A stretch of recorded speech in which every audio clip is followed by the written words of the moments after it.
You know, we talked about the outrage from Haitians regarding the pilfering of their country, the corruption of the Clinton Foundation. After the natural disasters in 2010, the earthquakes, and then the more recent hurricane situation, that's important that we look at that. And it's important that we see that pattern of corruption. But we're going to talk to our guest now, who's going to give us a much broader look at what's been happening in Haiti. She's been working since 1994 against the neocolonialism, the neocons, as well as the progressive liberals in this country, the Obamas and the Clintons. And what we're seeing there is a pattern of operation, a method of operation that we see the globalist cabals doing everywhere throughout the world, and they're going to be doing it here. And we can already see evidence of the beginnings of these tactics, the police state, the UN involvement in their country. We can already see that beginning here in the United States. So I want to talk to Ezilie Doctorow. She's a human rights lawyer. She's with the actually president and founder of the Haitian Lawyers Leadership Network. Ezilie, as I just said, most Americans don't think about Haiti until we see a natural disaster, but there's been a man-made disaster that you've been working against now for decades. And just like with Danny Williams' situation, a lot of people will say, hey, why are you doing this now, getting involved in the election? But it's an opportunity for you to draw attention to the problems that are in Haiti. And of course, these are problems that we're seeing here in America. I want you to talk about not only the American government, but also the way the UN is operating in Haiti.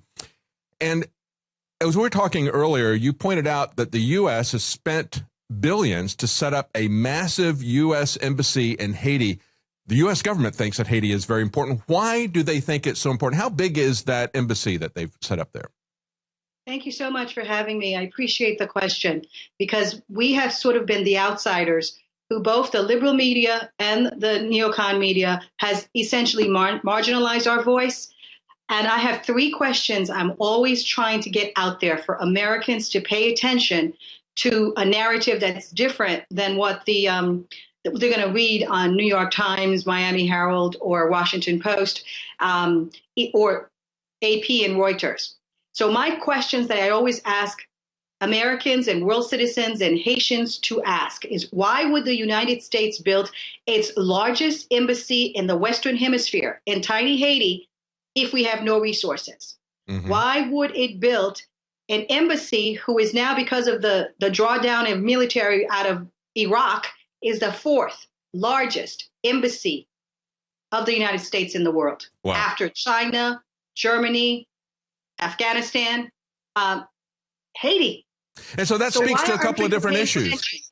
That speaks to the wealth of the natural resources there. And of course, U.S. policy, which is built on exploiting that wealth in other countries. Talk about the natural resources that Haiti has, for example.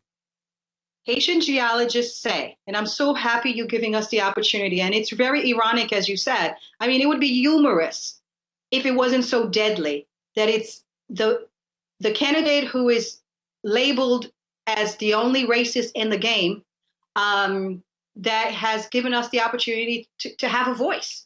Mm-hmm.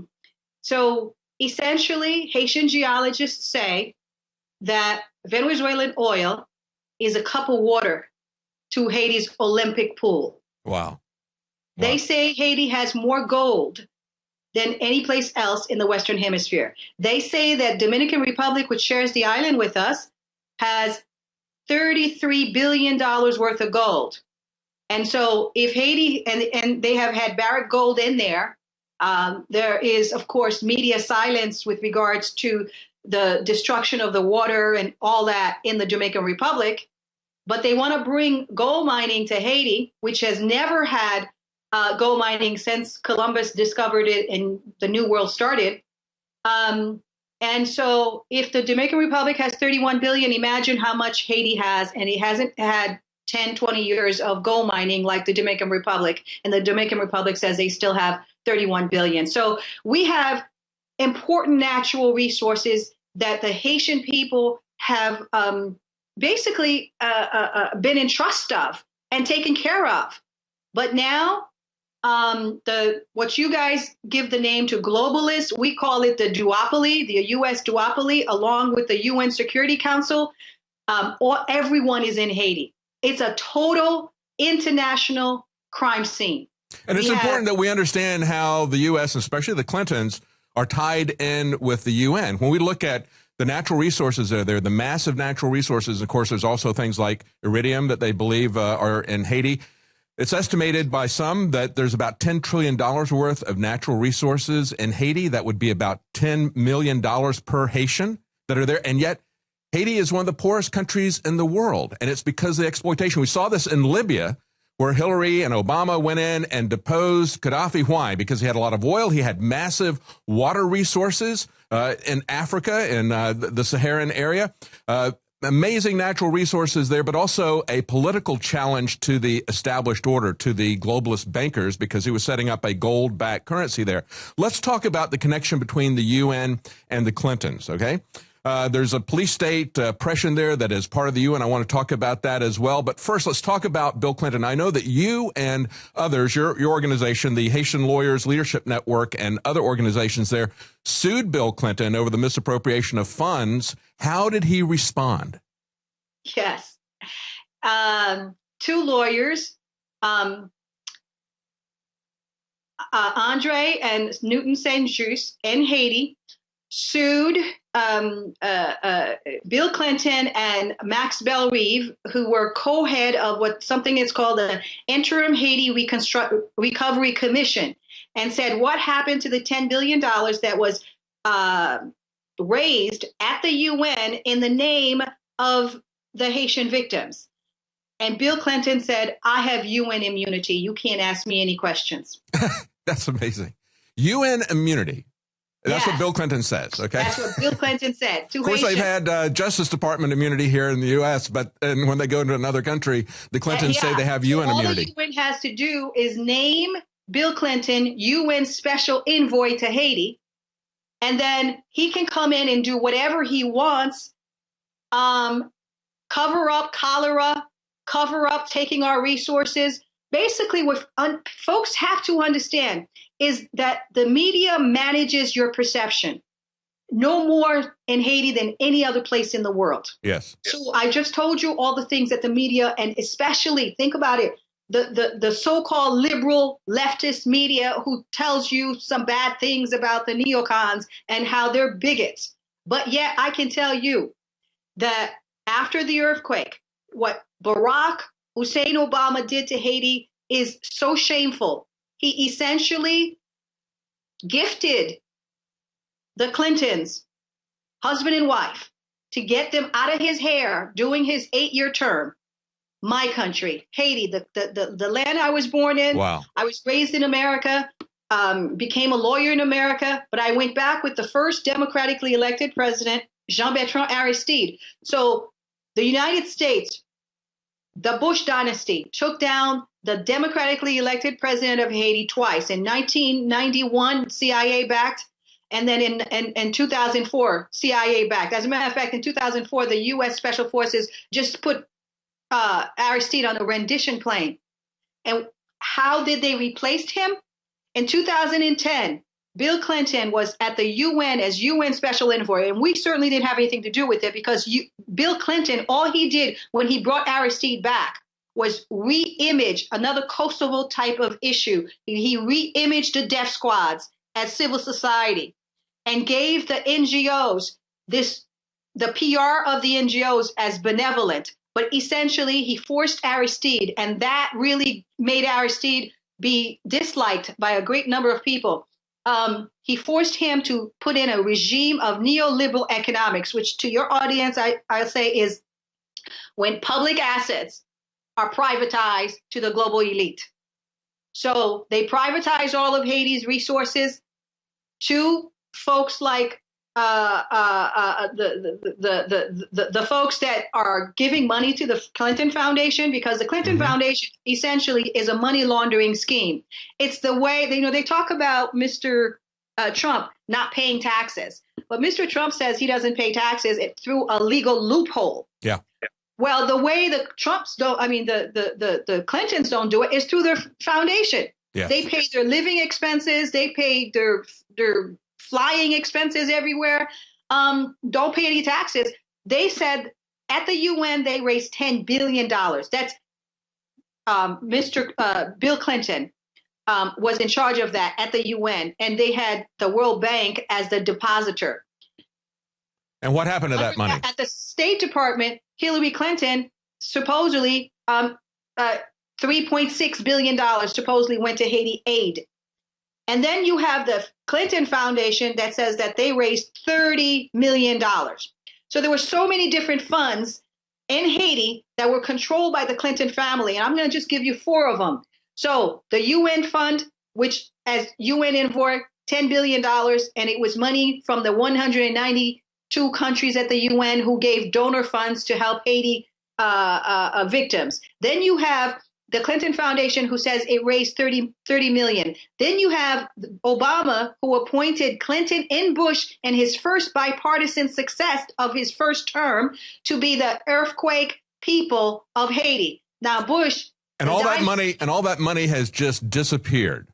No one knows where that money is. And like I said, when Haitians asked for an accounting, they told Bill Clinton, took the fifth essentially, and what they advertise is that their flagship Building Haiti Back Better is a sweatshop up in the north of Haiti where there was no earthquake.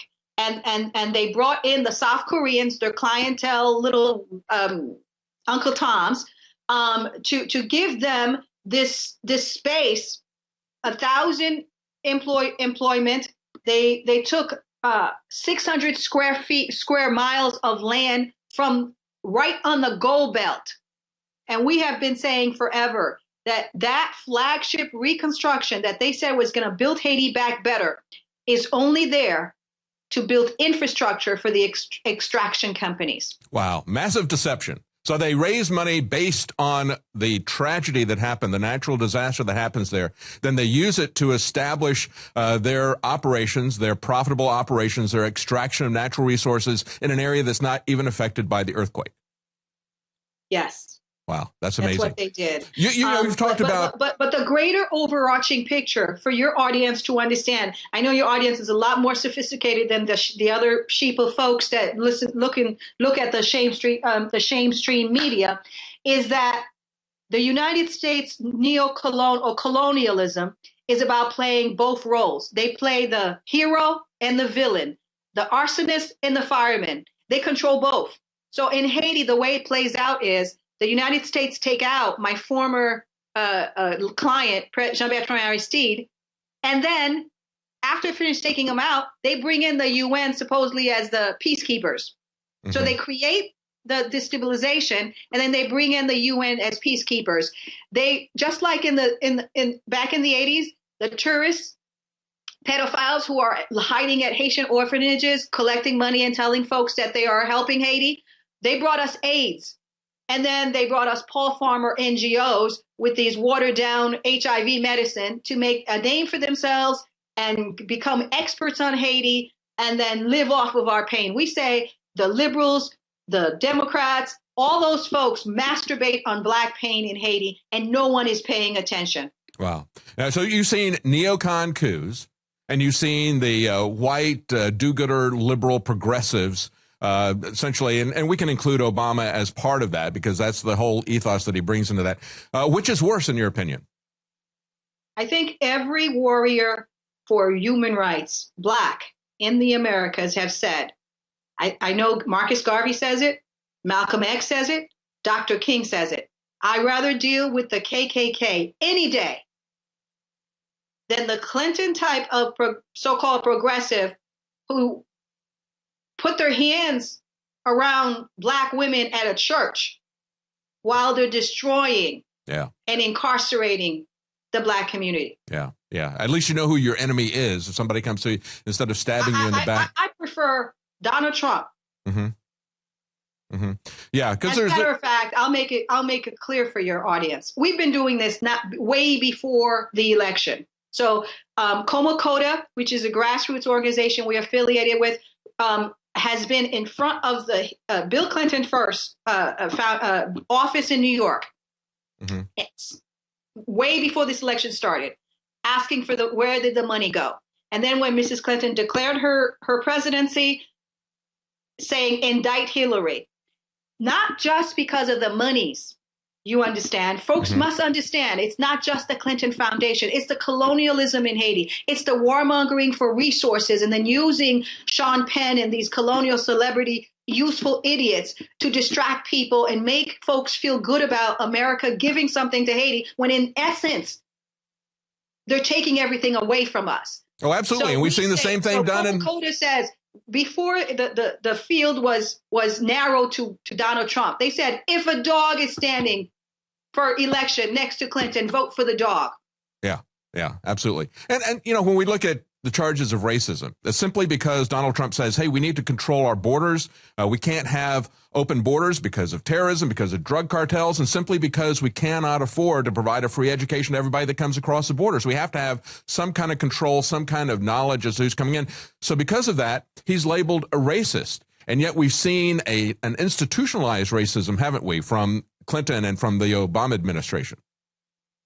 I think it's very clear. Listen, okay, I'm an immigrant, right? I came here because but my parents came to the United States because the United States of America had policies that created a situation in Haiti where my parents could not raise their children and give them an education and live. Yeah. So if the United States doesn't do colonialism in Haiti, for instance, okay, and I can replicate that all around the world. So if the rich, and I'm not talking about, the regular American citizen, if the psychopaths ruling this planet, the banksters, did not bring in Duvalier and keep him in office while folks like my dad was trying to bring equal rights to Haiti and the basic human rights, but they were pushed out by U.S. policy and U.S. strong arm and U.S. diplomacy and U.S. use of visas, U.S. use of every federal power that they have. Then you would never have Haitians coming here, and I wouldn't speak Creole, the language of my people, with an accent. Yeah. Well, it's analogous to what's happening in the Middle East, isn't it? We set the Middle East on fire in Libya and then in Syria. Then we say we've got this humanitarian issue now. We need to bring people in, even though Hillary Clinton admitted in 2013 that she has no way of vetting who the real refugees are and who the jihadis are. So they create the problem and then they bring it. It's not just the United States, okay? We've had a lot of Syrians coming into Haiti. Yes. So, people move like running away from these awful policies of Obama and Hillary Clinton with what they did to Libya. 30,000 Black people are dead in Libya. People have nowhere to go, and there's war there because the United States decided that it wanted to do what it did for the oil, for the resources, for domination. They don't care about people. 7.5 billion people in the world. And according to Kissinger and those types of vampires, they only want 500 million people. So that means they're getting ready to get rid of 7 billion of us. Yes. No matter what our race is. Yeah, that's right. As a human rights lawyer, I have been trying to get this message out because this is what they're doing for Haiti. And then they use, like I said, they come in as heroes, just like they did with Afghanistan. They were supposed to help the Afghanistan women. I mean, they tell you all kinds of stories, and the media writes it out. In the United States, and the people don't get the truth. Let's talk about the time that we've got left. I want to cover the UN occupation, and then I want to talk a little bit about the press collusion, because we've also got some revelations there about Cheryl Mills and the press collusion related to Haiti as well. We see the same type of pattern. But let's talk first about the UN occupation. Talk about the fact that, we say Black Lives Matter here. And, of course, as we've seen over and over again, really Black lives don't matter, with Danny Williams talking to Hillary and Bill saying, please just give me a DNA test so that I can know one way or the other whether or not you're my father. I believe that you are. But they don't care about that. They don't care about Black folks. They only care about Black votes. But talk about what's happening with the UN occupation, the shoot to kill policy, and why the UN is even there occupying your country. Exactly. So besides asking folks to look at the fact that we have the largest U.S. embassy in the Western Hemisphere in Haiti, the other question we always ask Americans to look at so they can go beyond the mess that the propaganda they're reading every day is that Haiti has less violence than most countries in the Western Hemisphere. That's less violence than Dominican Republic, which is behind us, which shares the island with us, which is a tourist haven. Less violence than the Jamaica, which Americans go to all the time. Less violence than Bahamas, Mexico. But yeah, or Chicago. UN shoot to kill Chapter 7 mission in Haiti for 12 years now. Wow. And they're supposed to give us stability, and yet they brought us a dictator and dictatorship with Michel Martelly, who is the candidate who didn't win the elections in Haiti, but who Hillary Clinton and Cheryl Mills doctored along with the OAS to give us a different result and put this man in. And let me tell you, Michel Martelly is a cross-dressing. He goes into, he was a former carnival king. He on stage with a thong. This is the person, this sexist, former Tonton Macoute of the Duvalieres, who's a former crack addict, is the person that Bill Clinton and Hillary Clinton put as our president during the time of the earthquake when we were just vulnerable. Haitians had just suffered 310,000 people dead in 33 seconds and 2 million on the streets homeless. And then on top of that, the same year, 7 months later, the UN gave us cholera that killed 10,000 Haitians and made a million Haitians sick. In that space, Hillary Clinton and Bill Clinton came in and they established this guy who parades around on stage in a thong. They took advantage of us. They took our lands under Barack Hussein Obama. The first black republic in the New World has lost at least 30% of its lands. There's elections coming up. We believe that Hurricane Matthew was geoengineering because Haiti fought off. They're trying to put in a new dictator last year. There's a new election.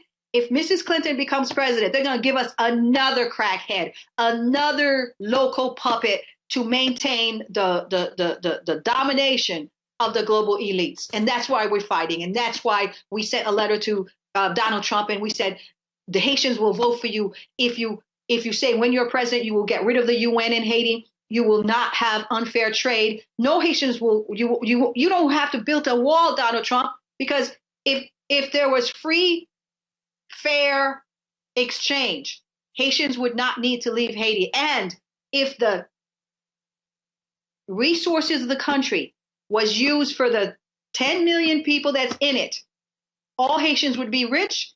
They would not need Paul Farmer, NGOs, and these poverty pimps.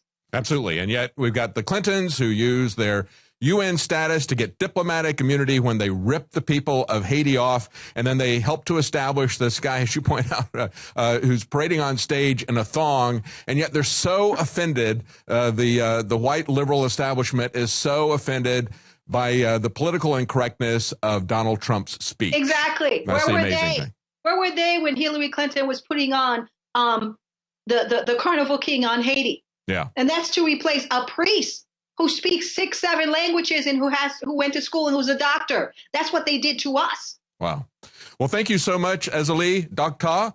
And your organization is the Haitian Lawyers Leadership Network. And there is a Haitian election coming up. It's the 12th. Is that correct? November the 12th. It's the 20th of November. 20th of November. Okay. Yes. So yes. We certainly hope that you won't see. Go to my website. It's azaleedocta.com. You can find me on YouTube. And all this information we've been putting out for 22 years that I have to thank Mr.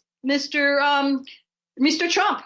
Yes. And the outsiders in America, that's fueling that the truth needs to come out and we have to speak truth to power. Thank you to all those InfoWar folks. Well, thank you so much. And what we see there, again, is the same pattern of corruption and power and crony capitalism that the globalists are doing, not only there, but they're doing it here and also using the UN to occupy. Imagine people who are concerned about the UN coming in and being an established military police force. That's precisely what we're seeing in Haiti. We know that's the way these people are going to roll if they're bringing the UN right now. And I just saw something today on my Facebook in that Dakota space. Yes, they're trying to bring in the UN. Do not. The UN rapes. I mean, the raping of little 6-year-old children in exchange for food in Haiti is an epidemic. Mm. Yes, that's the way it always rolls to these same methods of operation. The same MO, the same pattern. And again, it's the crony capitalism, it's the pedophiles at the top, and they're working with the UN as we see Bill and Hillary Clinton getting diplomatic immunity so they can't be prosecuted. David, thank you very much for having me. Thank you, Ezalee. Ezalee Doctaw with the Haitian Lawyers Leadership Network. Thank you so much. Thank you. Again, what I hope you understand when you listen to this interview is that we got two different countries, two different peoples, and yet there is a globalist approach to oppress both of us that is the same tactic, the same pattern, the same method. And we've got elections coming up November 8th this Tuesday. Hopefully that's going to be a check with Donald Trump against that, and their election is coming up November 20th. So let's hope that both the American and the Haitian elections are going to be a resounding defeat for the globalist exploiters of this world. David Knight for Infowars.com.